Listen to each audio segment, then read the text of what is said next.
Hello అండి. ఇప్పుడు మనం చూస్తుంది వరదరాజుల స్వామి ప్రాజెక్టు. ఇది ఆత్మకూరు దగ్గర, నంద్యాల జిల్లా ఆత్మకూరు నుంచి 15 కిలోమీటర్ల దూరంలో ఉంది. ఇదంతా వరదరాజుల స్వామి దేవాలయం ఉండడం వల్ల దీనికి వరదరాజుల స్వామి ప్రాజెక్ట్ అనే పేరు వచ్చింది.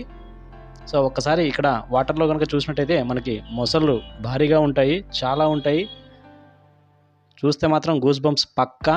ఒకసారి చూడండి ఇక్కడ మొసలి. అలాగే ఆ ఏటి గట్టున ఒక్కసారి ఆ వాటర్ ఒడ్డున చూడండి, 2 మొసళ్ళు కనిపిస్తున్నాయి, రెస్ట్ తీసుకుంటున్నాయి అక్కడ.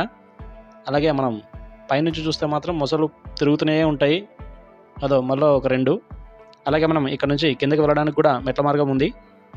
సో ఇప్పుడు నుంచి ఇలా కిందకి వెళ్తే కింద వరదరాజుల స్వామి ప్రాజెక్ట్ ఇలా కనిపిస్తుంది అనమాట. పొరపాటున కనుక మీరు కాళ్ళు కడుక్కోవడానికో చేతులు కడుక్కోవడానికో పొరపాటున నీళ్ళలోకి వెళ్తే అంతే సంగతులు అనమాట. ఎందుకంటే వాటర్లో ముసలి పట్టు ఉడుము పట్టలా ఉంటుంది, చాలా స్ట్రాంగ్ అనమాట వాటర్లో. అలాగే మన ఛానల్ను సబ్స్క్రైబ్ చేసుకోవచ్చు కదా. Thank you.